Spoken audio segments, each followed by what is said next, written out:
Welcome in Pushpa tutorial. आपल्या स्टुडंटच्या रिक्वायरमेंटप्रमाणे आज आपण एक RSC रिलेटेड ट्युटोरियल इथे पाहणार आहोत। इथे मी काही क्वेश्चन्सचा आढावा घेत आहे की ज्यामध्ये आपण पाहाल की जे क्वेश्चन्स रिपीटेड आहेत आणि वारंवार विचारलेले आहेत त्या क्वेश्चनवर आपण भर देऊया जेणेकरून आपलं पासिंग कव्हर होईल। तर आपण आता RSC means refrigeration and air conditioning या विषयासंबंधी बोलत आहोत। आता इथे बघा, इथे हा जो क्वेश्चन आहे, state the necessity of air conditioning, हा जो क्वेश्चन आहे हा वारंवार विचारला गेला आहे। याच्यानंतर डिफरंट टाईप ऑफ सायक्रोमीटर, त्यानंतर डिफाईन ड्राय बल्ब टेम्परेचर, एकदम मायनर क्वेश्चन्स आहेत की ज्यामध्ये आपण सहजरित्या आपले मार्क्स कव्हर करू शकतो। पुढे आपण बघूया, डिफाईन टर्न ऑफ रेफ्रिजरेशन, हे एक इम्पॉर्टंट क्वेश्चन आहे। त्याच्यानंतर रेफ्रिजरंट लीक टेस्टिंग मेथड्स, ह्या देखील वारंवार विचारले गेलेले क्वेश्चन आहे। हे काही वेळेला 2 मार्कांसाठी तर काही वेळेला 4 मार्कांसाठी विचारलं जातं। त्यानंतर classify refrigerant compressor and function of solenoid valve, हे देखील खूप महत्त्वाचं क्वेश्चन आहे।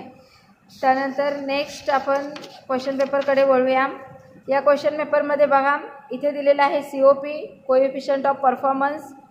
त्याच्यानंतर ही जी टर्म आहे COP आणि टर्न ऑफ रेफ्रिजरेशन, हे जे 2 टर्म आहेत ह्या खूप महत्त्वाच्या आहेत, ह्या तुम्हाला लर्न करायच्याच आहेत आणि त्याच्याशी रिलेटेड क्वेश्चन हा नेहमी विचारला जातो।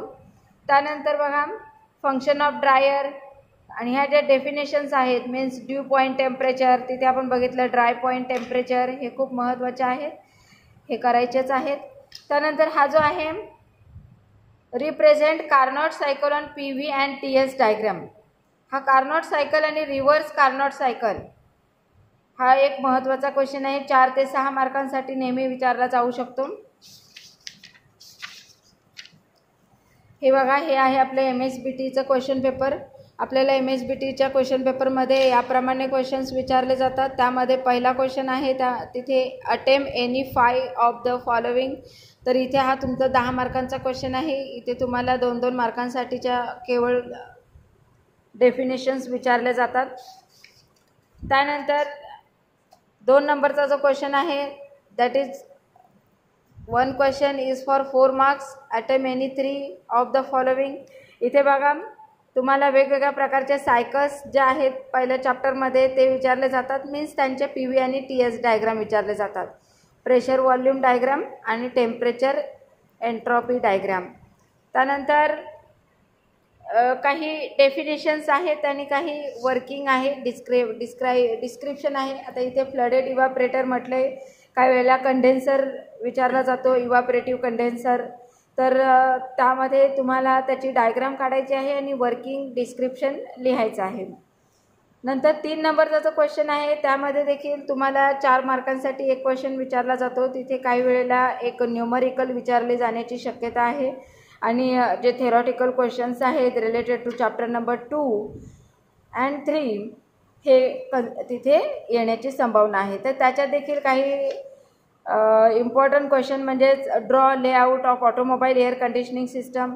आता ऑटोमोबाईल एअर कंडिशनिंग सिस्टम ही बघायला गेलं तर as like our conventional vapour compression refrigeration system टाईपच असतं, फक्त त्यामध्ये जे आपले जे कंपोनंट्स आहेत, means what, compressor, condenser, expansion valve, evaporator, यांचं जे लोकेशन आहे ते फक्त थोडं वेगळं राहतं। बाकी जसं गाडीचा शेप आहे त्याप्रमाणे तुम्ही त्यामध्ये समोर इंजिनच्या साईडहून जरी कॉम्प्रेसर, कंडेन्सर, इव्हापरेटरचे लोकेशन्स दिलेत तरी देखील चालतोय।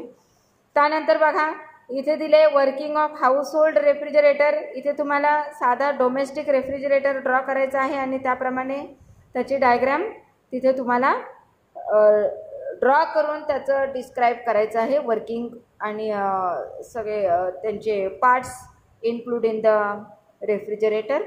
देन 4 नंबरच्या क्वेश्चनमध्ये बघा, 4 आणि 5 नंबरच्या चॅप्टरचे क्वेश्चन्स कव्हर केलेले आहेत। त्याच्यामध्ये बघा, तुम्ही पाहाल तर तिथे तुम्हाला सायक्रोमेट्रिक चार्टशी रिलेटेड जे काही क्वेश्चन्स आहेत ते विचारले गेले आहेत. त्यानंतर इथे बघा differentiate between air cool and water cool condenser, हा देखील एक महत्त्वाचा क्वेश्चन आहे की जो खूप वारंवार विचारला जाणारा क्वेश्चन आहे. त्यानंतर क्वेश्चन नंबर 5 मध्ये बघा 6 मार्कांसाठी एक क्वेश्चन आहे, attempt any 2 of the following. इथे बघा हा 12 मार्कांचा क्वेश्चन आहे. इथे तुम्हाला एक न्यूमरिकल विचारला जाईल आणि 2 थेरॉटिकल विचारले जातील. जरी तुम्हाला न्यूमरिकलमध्ये काही शंका असेल किंवा जमत नसेल तर तुम्ही हे 2 थेरॉटिकल क्वेश्चन्स देखील अटेम्प्ट करू शकतात. त्याच्यामध्ये बघा इथे तुम्हाला aqua ammonia vapour absorption refrigeration system describe करायला सांगितले. इथे तुम्हाला त्याची डायग्राम काढायची आहे, वर्किंग सांगायचं आहे, त्याचं कन्स्ट्रक्शन सांगायचं आहे. आणि नेक्स्ट आहे थर्मोस्टॅटिक एक्सपान्शन वॉल. सेम इथे देखील थर्मोस्टॅटिक एक्सपान्शन वॉलचं डायग्राम काढायचं आहे, त्याचं कन्स्ट्रक्शन डिस्क्राईब करायचं आहे आणि वर्किंग डिस्क्राईब करायचं आहे. तर त्यासाठी तुम्हाला डायग्रामला 2 मार्क, कन्स्ट्रक्शनला 2 मार्क आणि वर्किंगला 2 मार्क, अशा पद्धतीने 6 मार्कांसाठी हा क्वेश्चन डिवाईड केला गेला आहे. सेम जो 6 नंबरचा क्वेश्चन आहे तिथे देखील एनी 2 म्हणजे 6 मार्कांसाठी एक तुम्हाला न्यूमरिकल असेल आणि 2 तुम्हाला थेरॉटिकली क्वेश्चन्स दिलेले आहेत. तर यामध्ये देखील तुम्हाला हे थेरॉटिकल जरी तुम्ही कव्हर केलात. आता हा जो क्वेश्चन आहे discuss the different type of heat load which have to be taken into account in order to estimate the total heat load of auditorium.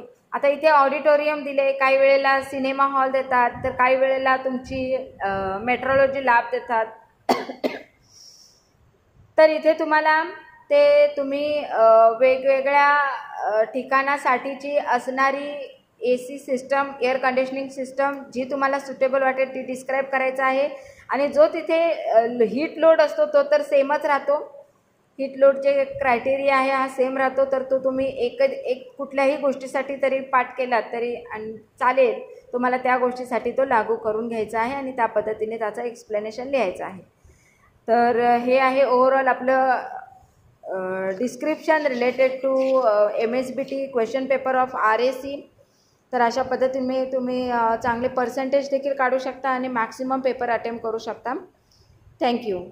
Next व्हिडिओमध्ये आपण एक चॅप्टर वाईज ट्युटोरियल काढणार आहोत, तर ते तुम्हाला लवकरच मिळेल. त्यासाठी आपलं चॅनल सबस्क्राईब करायला आणि बेल आयकॉनवर क्लिक करायला विसरू नका, कारण जर तुम्ही चॅनल सबस्क्राईब केलात आणि बेल आयकॉनवर क्लिक केलात तर तुम्हाला जसा व्हिडिओ अपलोड होईल त्याचं नोटिफिकेशन येईल. थँक्यू.